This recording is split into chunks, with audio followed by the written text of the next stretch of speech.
Council को ये नशिस्तें, मखसूस नशिस्तें जो हैं वो नहीं दी जाएंगी, तो ये नशिस्तें फिर दी किसको जाएंगी? और जिस तरह से खालिद जमील साहब ने कहा कि ये नशिस्तें अब दूसरी जो इत्तेहादी पार्टियां हैं उनको दे दी जाएंगी, तो क्या ये आइन के मुनाफी नहीं होगा?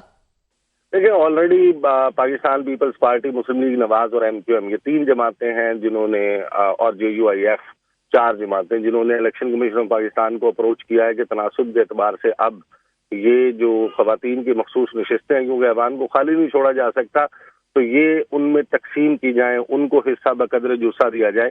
एक तो वो एलिमेंट है जो खालिद जमील साहब मेंशन कर रहे हैं, आईनी तरमीम आर्टिकल 254 के तहत कवर देना है अपने जो गैर आईनी इकदाम हुए हैं, जहां जहां पर आइन की वायलेशन हुई है, तो एक तो उसके तहत हो सकता है। दूसरा ये कि एक आईनी तरमीम इस हवाले से लाई जाएगी। लेकिन मैं आपको ये बता सकता हूँ कि कुछ ना कुछ शहर इक़्तिदार में ये चहमगोइयाँ मौजूद हैं कि जो आईनी तरमीम है, अमेंडमेंट 18वीं, उसके हवाले से कोई छेड़छाड़ होनी है और कुछ तब्दीलियां आनी हैं 18वीं तरमीम के हवाले से, उसके लिए नंबर जो है वो पूरा करने की कोशिश की जा रही है और नंबर पूरा होगा और आईनी तरामीम हो सकेंगी। फिर जिस किस्म की रिफॉर्म्स दरकार हैं, जो फैसले करने हैं, उसके लिए एक कंफर्टेबल तरीके से ऐवान की कार्रवाई को भी चलाना, लेजिस्लेशन के लिए तो इनफ नंबर है, लेकिन आईनी तरामीम के लिए नंबर जो है वो सिर्फ इन गैर आईनी इकदाम के हवाले से नहीं बल्कि दीगर कुछ चीजें हैं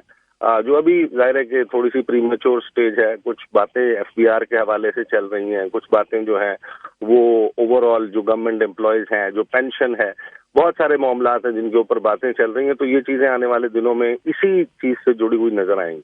सही है। अच्छा, ईसा साहब साथ रहिएगा। खालिद जमील साहब बताइएगा कि अब सुन्नी इत्तेहाद काउंसिल का अगला लाएमल क्या होगा? क्या वो सुप्रीम कोर्ट से रुजू करेंगे, हाई कोर्ट के पास जाएंगे? और दूसरा ये कि ऑलरेडी फॉर्म 45 और फॉर्म 47 के जो मामलात हैं उनमें अदालती मामलात काफी हैं, तो ये मजीद और चीजें कॉम्प्लेक्स होती जा रही हैं सुन्नी इत्तेहाद काउंसिल के लिए।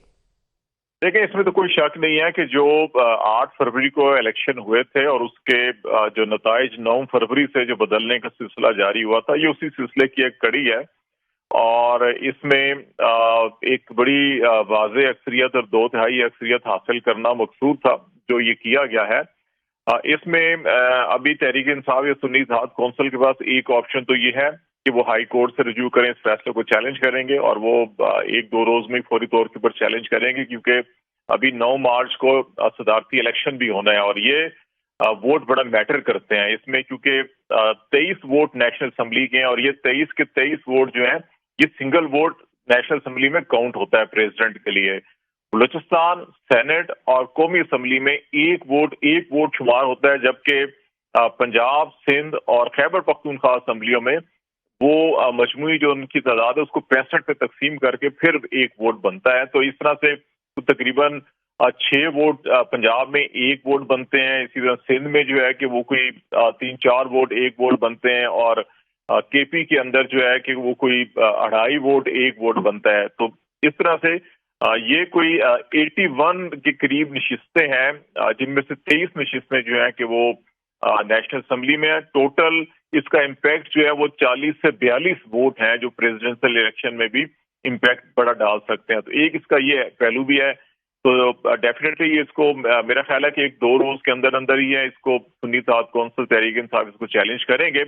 और दूसरा जो है कि वो अपना प्रोटेस्ट जो है कि ऑलरेडी ऐवान के अंदर भी कर रहे हैं, ऐवान के बाहर भी प्रोटेस्ट चल रहे हैं, वो भी जारी रखेंगे।